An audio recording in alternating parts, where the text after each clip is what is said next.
Is that all you're going to do this weekend? Smoke dope?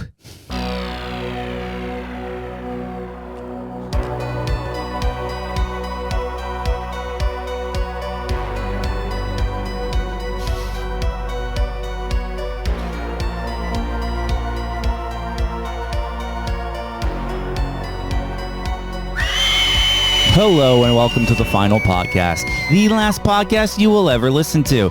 We are the creators of the Spooky Pit, the innovators of the Passion Bump, and we take you down the darkest rabbit holes of all things horror. Welcome, spooky bitches. We review horror movies and fuck them with comedy. We are your final bros, Brian Hopper LaGrassa and Shane. My thighs are hairier than the average lycanthrope Smith. And we are joined, as always, Jen is not here with us today, but we are still having an episode of the final podcast. We are still moving ahead with what we are calling Sequel September. The best month of the year. It is because we are, not only are we going back into the archives of the final podcast, we are pulling out some of the earliest movies that we reviewed and reviewing the sequels. Today we are doing Friday the 13th Part 3. Correct. Week 3 of Sequel September, Part 3 of Friday the 13th. Mm-hmm. Mm-hmm. And like we said at the end of last one, this is the third best of the three, but still a good movie. Oh, yeah. Yeah. They stay good through 4, and then they get a little wonky. We'll get there, don't worry. This one, you got some interesting characters. Sure, you got some very likable characters. And then you got maybe the worst character in any Friday the 13th movie. Shelley? Yep. Is it him or the guy in the first one that tried to replicate a Native American? That guy's actually funny sometimes.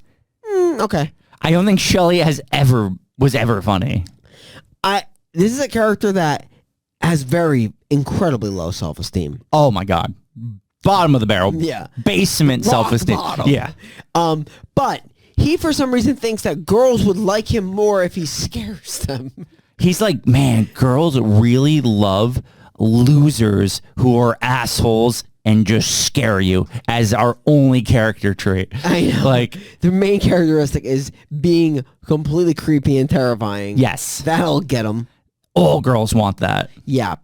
So, yeah, unfortunately, Friday the 13th, Part 3 is riddled with a horrible character named Shelley, but that's okay, because the movie's entertaining. Yeah. And if I'm not mistaken, it's the only Friday the 13th movie up to this point that decided to go 3D. Yes. It's the... I don't know when 3D started, but this movie came out in 82. 82. And so that's like... I gotta feel like... Is that like... very like original 3D? Like how many movies were doing 3D? It's gotta be. I mean, you said it early, like some of these kills, like they were destined for 3D. Yes. I can think of a number of offhand. I think the Rick kill was destined and for the 3D. Vera kill, the way the harpoon? Yep, it just the way it comes at the screen, and like they are just 3D kills. This was the first movie where I realized that Jason is not only just like a normal slasher villain. Yeah. This dude has got some fucking skill. Bro, this guy shoots fucking harpoon guns. Yes. That's why I like Jason the most. He's not just walking with a knife. He fucking runs sometimes. Like Yes. he's like, he comes after you. And he's tactical. He just finds the nearest object and he can kill you He's with got the it. supernatural intelligence, like what you said. He kills with axes, pickaxes, knives, machetes, harpoon guns, Fire poker. fire pokers. Yes, branded fire pokers. Fire pokers that are literally excruciatingly hot. His He's hands. a creative fucking killer. He just uses his hands sometimes. And like how? Because if you think about it, has to have the intelligence of a fucking kid that was drowned in a lake. Yeah, it does. It's a little different, but he is a beast. Maybe Jason Voorhees was like destined to be like a neurologist or like a fucking rocket scientist. If only he didn't drown in that lake. If only Camp Crystal Lake didn't consume his soul. It's a real shame. What could have been? Jason Voorhees, MD, the untold story. Voorhees MD, the next big medical drama. That honestly would be incredible. You just see him operating with a fucking hockey That's what I'm mask. saying. He doesn't need to mask up. He's always in a A mask. fucking sandbag. Yeah. Oh my God. Kind of love the idea. Brilliant. It really, really is. This one, it's got good characters, this one. So it's like, you're going to be invested in it, and it's going to keep you interested. And Yeah. It keeps the same flavor, Yeah. but like keeping it interesting. Like I feel like at this point the movies have still not gotten stale. No. Like I was still intrigued by each and every kill and how Jason is just like he's not an overbearing presence to where like you're growing tired of seeing him on stage, but you're like kind of intrigued by like he has a new revamped look. Yeah. Like, every Jason has a new look, which is what makes the series very cool, I think. He now has a hockey mask, which he's never had before. No, he gets this hockey mask like midway through, I think. Midway through. I know Shelly was wearing a hockey mask too. He gets Shelly's hockey mask. That's Shelly. Shelly, say what you want, is the reason Jason has a hockey mask. Yeah. Yeah. And this movie actually gives the hockey mask a scar that he keeps throughout the rest of the films, where he gets the axe through the hockey mask, and that's why he always has the crack at the top of his hockey mask moving forward. Absolutely. Which good continuity. And he's like very like tall and a menacing presence in this movie. Yeah, he is a hulking presence in this movie. But you did say something that's interesting. He is athletic. He doesn't chase after people. He runs. Yeah. And he's got like, he exercises judgment. Yes. So he's not like a mundane killer that just like follows like, you know, it follows like, you know, you kind of go as he'll cut you off. Flies. He kind of like has an intelligence to him where he makes different decisions based on like what is easiest for him to kill or like what is the most appropriate time to kill. Yeah. Yeah. It's impressive, and like you said, it keeps the movie interesting. Sure. So without further ado, let's jump into the Spooky Pit. Absolutely. Let's do that. Friday the 13th, Part 3 was released in 1982. Camp Crystal Lake. Oh my god. Jason is out killing bitches near it in 3D. This film was directed by Steve Miner and it stars Dana Kimball as Chris, Tracy Savage as Debbie, Richard Brooker as Jason Voorhees, Paul Kratka as Rick, Jeffrey Rogers as Andy, Larry Zerner as the one and only Shelley, and Catherine Parks as Vera, whose only purpose was to get picked up on a date with Shelley. And this will tell you never to go on a blind date again. So, we have let Mike G into the building. I'll write it off that way. He doesn't just appear. We've let him into the building. He will be on next episode. We were talking about Vera and how her only point in the movie is Shelley's date. Spanish or Asian? Where are we going here? I think she's Spanish. I'm most positive she's supposed to be Spanish. You smashing?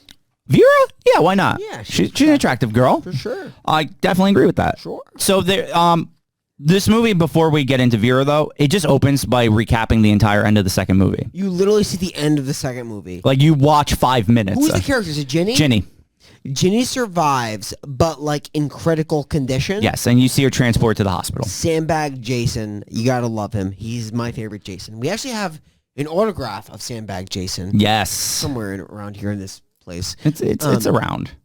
But what's super cool is the fucking slinky edits on the Microsoft Paint graphic wild. that displays the credits. It's just wild. Absolutely wild. It would just be like fucking starring. It's back and forth like that. I'm like, what is fucking going on right now? Then, though, we get our cold open of this couple. That's the husband's outside by the laundry, and the wife's like, come on inside. And then the husband goes to like a market. Yeah, Harold. He's in like the market area. Does he own the market? I think he owns the market. Yeah, he owns the market. And his wife is constantly like calling for him. Yeah.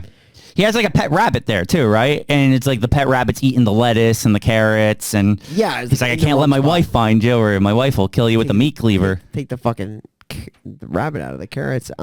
She's like looking by the clothesline. She sees like an odd figure there. Yeah, not Harold. No, just she thinks it's Harold, right? But it's clearly not Harold. Big dude, big guy. Just a big hulking man. Big cock too.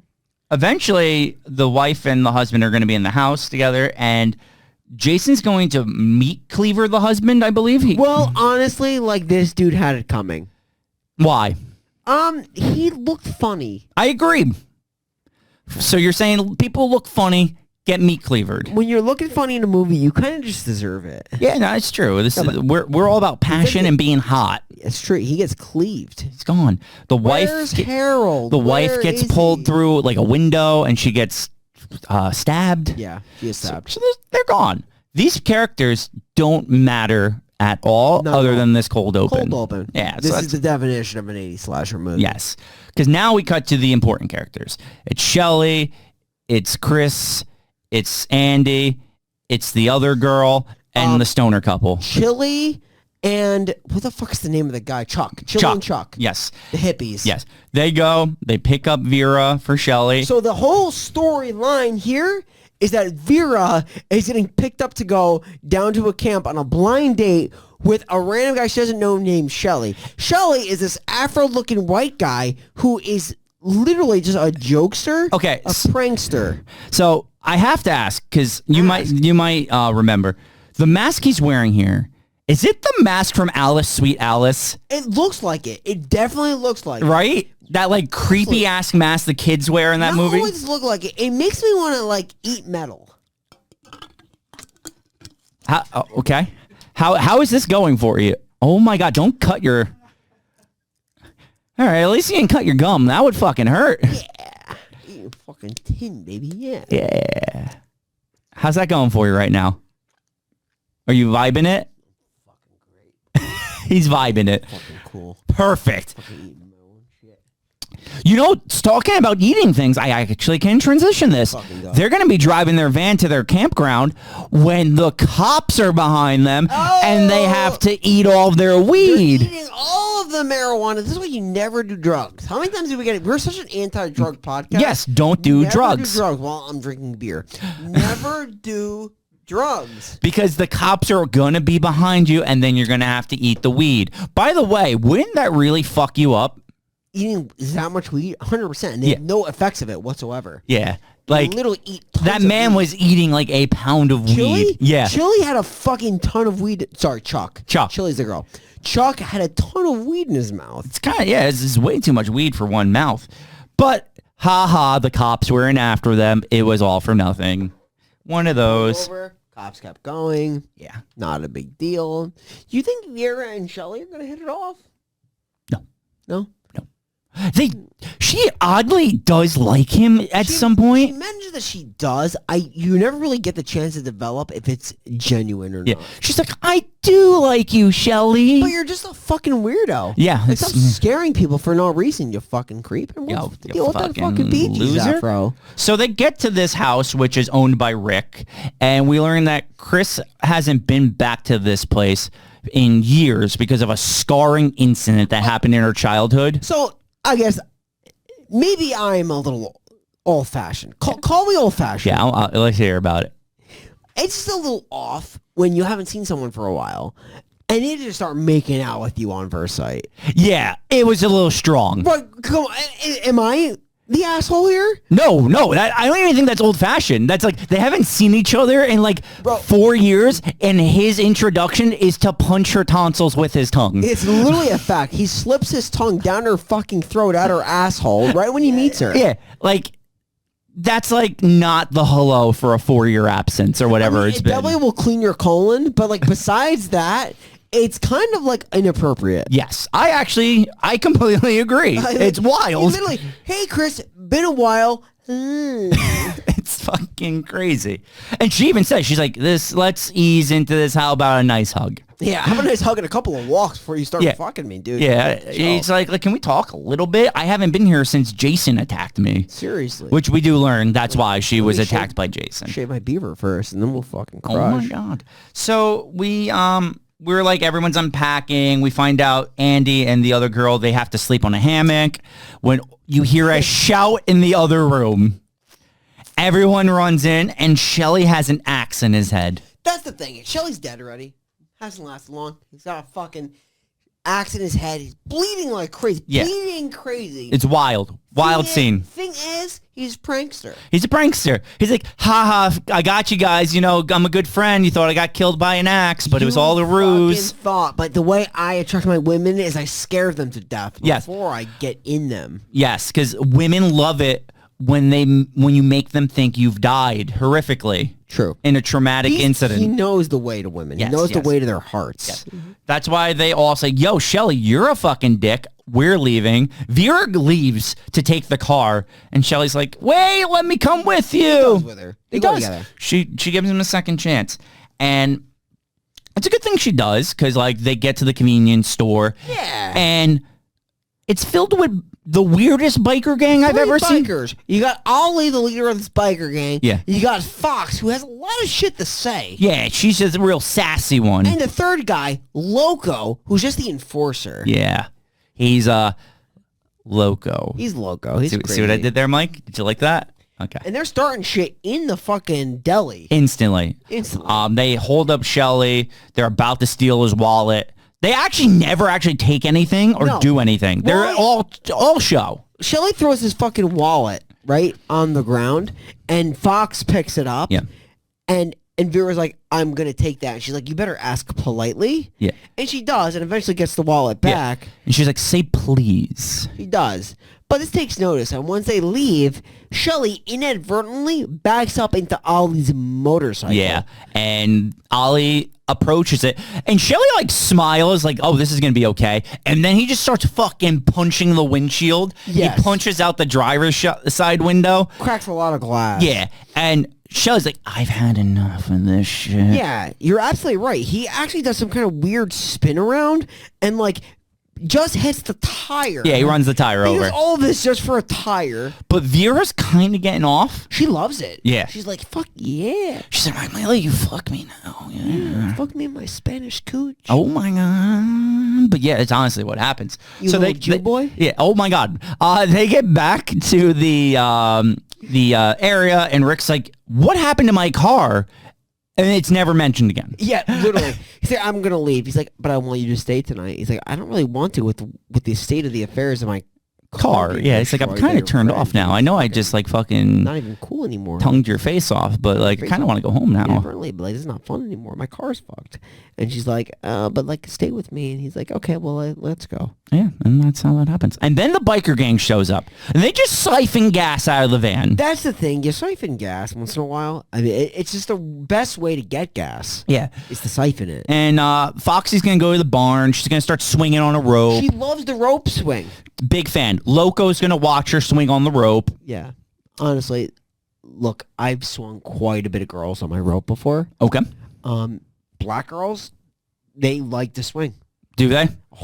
You can proven. Well, nope, I never said any of this. Okay. Nope, never said a thing. So Loco is going to go up to the top of the barn because Foxy's going to disappear. And when he gets up there, she's kind of dead. She's a little dead. A little dead. Little, like, kind of like rake shoved through her throat up to a beam and kind of like held there in place. Yes, and then Jason's going to pitchfork Loco. Yes, he's dead. He's dead. In a way that when Ali comes in there and sees him on the ground, he's a little startled. Yeah, a little bit. He's a little bit. Startled. A little startled. He's, Ali's going to get punched in the face a few times. Yeah, he's going to get fucked up a little bit. And you assume he's dead. You assume it, but he will be back. He will be back. He will be back. Anticlimactically, his soul seen when he comes back, but hey, Muhammad, he is going to come back. That's a fact. So let's cut to the crew and what the crew is up to. They're just like living their best life. They're just having some fun. I believe the stoners, the one stoner's in a porta potty, right? Yes, there is also a skinny dipping thing that is mentioned that they do go. That's right. That's right. Mm-hmm. And Shelly won't go skinny dipping because he's not skinny enough. He's not skinny enough. He's kind of like he knows he's a little. What's the word I'm looking for? Fat. Yeah, that's the one. Fucking fat. He's just fucking chunky. He's chunky. He's ashamed of his body. And he's like, I gotta be an asshole so people like me. And I'm like, that's not how that works. Oh, Joe Rogan. I don't know why I said Joe Rogan. I don't know either, to be honest. Seth Rogen. Yeah, one of them. Yeah, it's Seth Rogen. He was the. Which one has an afro? Seth, right? Seth Rogen. Got it. Right? He had the afro? Yeah. Joe Rogan's bald. That was Fear Factor. Yes. He didn't have an afro there. He was bald in that. Somewhat. Well, no, he had hair. He did have hair at the time. Seth Rogen had an afro and knocked up. Yes. Shelley has an afro in this movie. Yes. You're kind of like even throwing me off now. So is it at this time when Vera is at the lake by herself? When an arm reaches up from the lake to grab her? To grab her leg. Yes. And classic Shelley just in a swim, like a fucking diver suit with a hockey mask and a harpoon. How the fuck does this happen? I actually don't know. How the fuck does he get to the bottom of the lake with all this shit? With the fucking hockey mask and everything? With a fucking trident coming up and scaring her. Number one, they talked. She wasn't interested. He wanted to walk with her. He's like, I really like you. She's like, I don't really want to go out with you right now. So she goes by herself, and then he tries to scare her, thinking that would work. Yeah, no, that's the perfect way to get the girl. She's like, can you please leave me alone? Yeah. So he leaves. But he does mention, he's like, I really just like you. And she's like, you're not a bad guy. You're just a fucking creep. Oh my God. You okay? Fucking creep. Yeah, that was sick. It almost sounded creepy the way you said it. Sure. Yeah, just a little bit. So Shelley's going to walk away, and he's going to like see something. That hit me. I'm sorry. Oh my God, that's kind of gross. I'm just gonna put that there for now. So he's gonna walk away, see something, and then actually won't see Shelley like for a while. A long while. Yeah. But we will see Vera sitting still by the lake, and a guy in the hockey mask walks up with the harpoon. And she's like, Shelley, is that you again? Shelley, it's not funny when you aim the harpoon at my face. Number one, I hate the name Shelley because it's a girl's name. Yeah. They fucking keep using it, and it fucking throws me off. Yeah, because it's normally it's a girl's name, but there's a Shelley Duncan who's a guy, right? Yeah, former baseball player, Shelley Duncan. It's such a girl's name, Shelley Duvall. I think of it as a girl's name. Yes. Sheryl Crow. Literally nothing to do with anything. I know. But it's more topical than Joe Rogan, I think. Because at least I think I get, maybe you were going with the Shelley. Well, she's just good. She's a singer? Yeah. Smash. Yeah. I actually don't remember what she looks like. Sure. Does anyone know what Sheryl Crow looks like anymore? No clue. Gun. Vera takes one to the eye. Toast. Also, this scene is so 3D'd. Like, if you were watching in 3D, because it's the harpoon coming right at you, and you see it go through Vera's eye. Then we'll see the girl, I keep forgetting her name, the one that's dating Andy. Oh, is that Tracy? What the fuck's her name? If Tracy's in the movie, that's Tracy. If Tracy's in Debbie. Debbie? That's what she looks like? Okay. Debbie. What do we got here? Who's that? Oh, Sheryl Crow. Man. Oh, she's okay. Yeah, okay. So, Debbie's going to go in the shower. Debbie. Andy's going to do handstands. Do handstand into the shower. He's going to be like, you need another beer? I can handstand to the beer. And he's going to go handstand out. And in a very brutal death, Jason fucking slices this man in half from the balls down. What is this man's career aptitude looking like? Oh, he's a circus performer. Yeah, that is his destiny. If he didn't get brothers or bust, if he doesn't die here, he's literally going to the 3-ring circus. Fucking that's John Voight. Oh, John Voight's mouth. Beautiful. Okay, great. Love it. So, yeah, Andy's fucking toast. So, Debbie's going to go back to the hammock. She's going to be like, man, Andy's not been around a while. Why is my ceiling leaking blood? Gonna look up. Andy's looking fucked. He's like, his body's like separate. Yeah, it's just like not right. No, he's not. Shelley is then going to get Kevin Baconed. Yeah. And not Shelley, fucking Debbie gets Kevin Bacon. Very similar, exactly, the Kevin Bacon kill where it's going to go up and under the fucking cot to kill her. Right through the heart. Fun fact, I don't know if you caught on to this. The magazine that Debbie is looking at, the first page she is on says, Tom Savini wins, which Tom Savini is the guy who did the special effects for the first two movies. Yep. So, and I think that's why they show it here, because it's the throwback to the kill he did in the first one with putting the arrow through Kevin Bacon's throat. Awesome. It's just a fun little fact. Kevin Bacon, great ass on that guy, right? Like in the first movie. Kevin Bacon, awesome ass. Always said that about Kevin Bacon. Great ass. We're going to now cut to the stoner couple who are making some popcorn, living their best life. The lights are going to go out. Yeah. The fuse. Like, Fuse. The fuse be Chili's blue. not Chili, sorry. I keep getting confused. Chuck? Chuck there to check the fuse box. And he wants her to go with him, but she's like, no, you're the man. Be a man. Be a man and like check out the fucking fuse box, bro. But this is why you bring backup, because he goes to check out the fuse box, and Jason fucking electrocutes him. Smushes his face right in the fuse box. I can see that happening. Yeah, exactly. Like, come on. This is why you always go in pairs to the basement. Everyone knows This is this. why you don't listen to fucking trucker rock and fucking smoke weed. It's a bad combination. You're gonna fucking die. Yeah, like, they're just out there smoking their weed, listen to Mississippi Queen. Fucking Jerry Garcia can only go so far. Yeah. Until you fucking die. And he's fucking toast. Now Stoner Chick, she's gonna be like, yo, everyone's kind of missing. What's going on? What's happening here? She's gonna get killed with a fucking fire poker. A hot fire poker. Yeah, he heats it up and he just plunges it right into her body. And she's dead.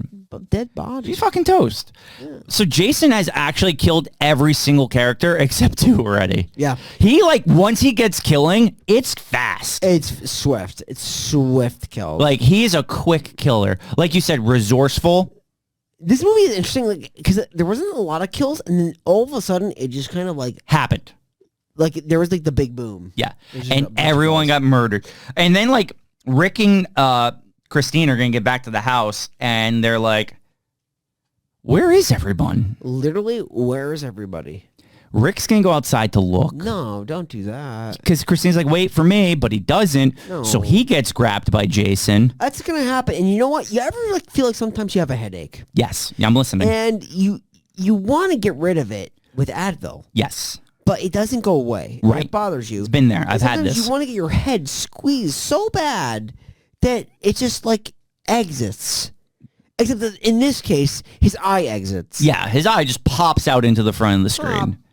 Pop, pop. So he's dead. We're literally down to one character in a matter of 15 minutes. Literally everybody has, you're actually right. Literally everybody has died in such a short time frame. So she's just like going to be like looking around where I think she finds a dead body. And then she's panicking, so Rick's body gets thrown through a window. And he's held in like a very like fetus-like Yes, position. he's in a fetal position. Yeah, right? Kind of like Jason cowering as a small child. And his eye is not there. It's missing. It's not. It's missing. It's a missing eye. His head was crushed by Jason's hands. He's so strong. Yeah. So now Christine and Jason do a little cat and mouse chess. They're calculated moves. She's hiding. He's running. She's hiding. He's running. Until eventually she makes her way to the van, but it runs out of gas instantly because the bikers siphon the gas. There's no gas in there. And the thing is, like, this is a van you'd think is like a...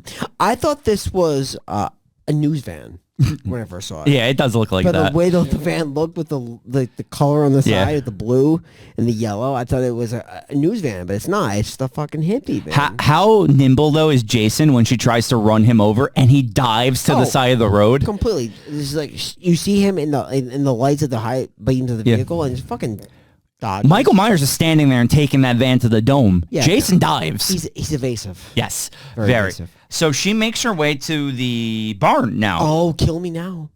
So she's going to try to hide in the barn when Jason's going to find her, and they're going to get into a little fight at the top when swinging rope, throws Jason down. Somehow he gets it wrapped around his neck, hangs him, hangs Jason. Jason's been hung. Hangs the bastard high. There's one thing I know about Jason, though. You can't kill him from hanging. A lot to kill this guy. You can't kill him from hanging. He's gonna die from a drowning in a lake? No. Or a fucking hanging? No. It's going to take a lot more than exactly. that. So he gets free of this hanging. Sure. He's going to get downstairs with Christine when all of the sudden, out of nowhere, forgot the guy existed. Ollie pops out of nowhere.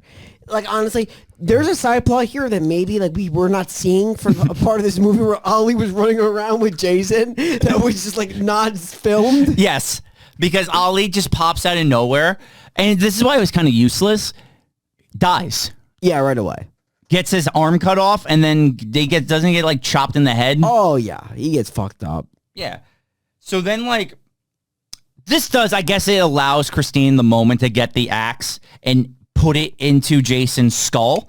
We're in a really cool scene, though. He still reaches his arms out towards He's her. trying to grab her, yeah, during the... So, like, he's evaded death so much so far. Like, literally got to hang to the point where, like, it's one of those hangings where, like, you feel like your neck would fucking snap. Yeah. But it didn't. No. I guess maybe he doesn't have a vertebrae. No, yeah. This man is all muscle. All muscle. His neck ain't snapping. No.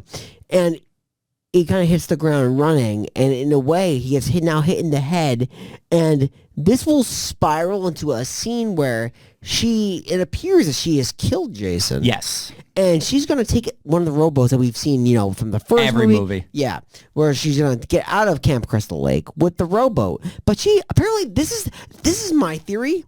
This lake has got toxins that make you fall asleep. Yes, because everyone falls asleep as soon as they get onto the lake. Yeah. You cannot keep conscious on this lake. It's impossible. Because she's going to wake up next day and look up, and Jason, without the mask, he looks like Sloth from the Goonies. Yes. Is just staring at her out the window. The thing, she wouldn't have had to got very far to see out the fucking window. This boat must have run like 2 fucking centimeters. And so you think Jason's going to catch up to her, but then Mrs. Voorhees jumps out of the lake? Yes, she just flies out like Lady in the Lake, they call her, fucking to grab her and pull her down, and then the scene just kind of fucking transitions to her alive, being taken out by the police. Police, yeah. And we're talking about the Lady in the Lake, so I definitely want to get your thoughts on what this means. I think it was just a dream. Right? But why would she dream about Mrs. Voorhees when she doesn't know that is a thing? A thing, right? And there's like no way that Ms. Voorhees could actually be alive. No, because her head is in the shrine in the second one. Decapitated in the beginning of this movie. You see her head decapitated in the shrine. Yes, so this is just a very weird dream that makes no sense. There's no amount of slinky text that they could ever provide. No, that would make this make sense. Yeah, for sure. Slinky text. So then she's taken away, and we just see them cut to Jason still laying in the barn.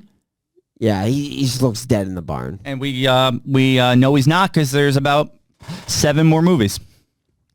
Yeah. And is this a common theme of like the main final girl getting out in a Friday the 13th movie, which is kind of like you don't hear from them afterwards. No, you never hear. Well, the first one actually gets killed off. Killed the first, but the second and the third one, I don't think you ever see again. They're like in a comatose state where you don't hear from them. Like Jason just puts you in a coma when you see his face. Facts. It's really true. Yeah. So this movie's over. Yeah. So I'll go and review it. I like this movie. Of course. I'm giving this one I want to say this one's still a 7 out of 10. I'm going to give this one. I really enjoy it. It's iconic. It's an iconic movie because it's when Jason first gets his hockey mask. So that's like a really big part of this. The characters are all, they're well done because they're built up as characters until they are all murdered in 15 minutes. Jason is I like the Jason as an actual like smart killer, as we said. Jason MD. The spinoff where he's a doctor. I like MD, our spinoff. I love it. Yeah, the music is always the same, but it's always iconic, like Friday the 13th music. So I don't want to just keep harping on that. Yeah, I think this is going to be the second to last of the very good Friday the 13th movies. The fourth one will also be very good. We'll get to that when we do, but I enjoy it. 7 out of 10, and I'll shoot it on to Bry. I have rated the first 2 Friday the 13th movies as 7 out of 10. Yes. This one I'm giving a very high 6, but like I could see where it could be a 7. Yeah. I have it as a 6 because it is very entertaining. I think the name of this place is Higgins Haven. Yes. Right? So it's near Camp Crystal Lake. It's very close. It's like right over from it. I guess like my main thing is just like it's hard to keep consistent the energy and the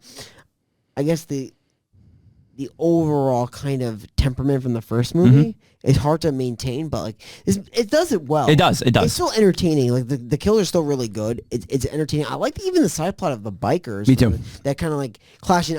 I just wish they kept Ollie dead. The Ollie being alive thing is just like ridiculous because you never see him and then all of a sudden he's alive at the end of the movie. Makes no sense. But I do like it. And I like how Jason is like a different like almost like different person in every movie. Yeah. A different actor that plays them, a different look in every fucking movie, which is so unique. It keeps it fresh, like we said. Super interesting and fresh, like you said. I really like it.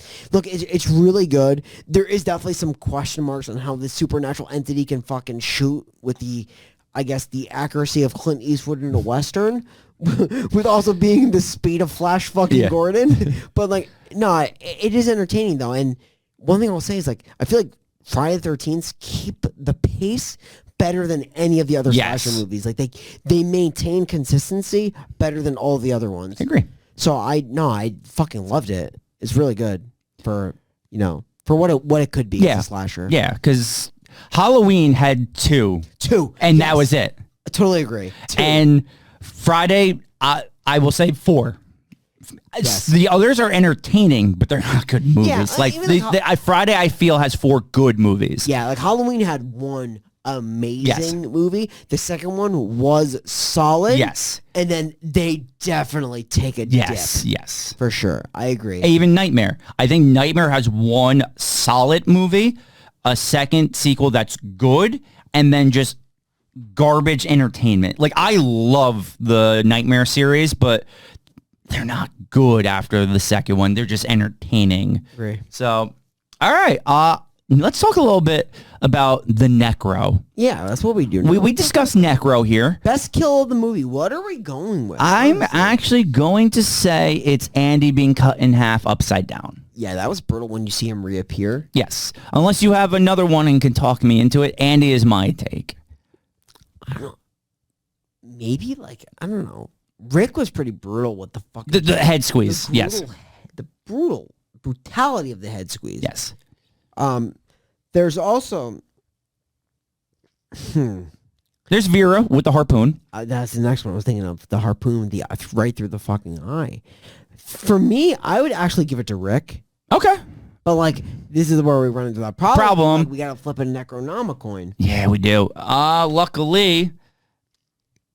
Actually, do I have a coin on me? I hate this Necro coin because it's an automatic heads every time. What if I flip it twice to start, and then we'll call it on the third one? I like the sound of I think that might be what we do here. So, I will give you heads for this one. Let me flip the Necro coin. There's one flip, which was automatically heads. Here's the second flip, which is tails. Here we go. Flip 3. Heads is Rick. Tails is... I forgot the guy's name. Andy. It is... Tails. We're going with Andy. Okay. I mean, he can do handstands forever. He can. Sure. Andy.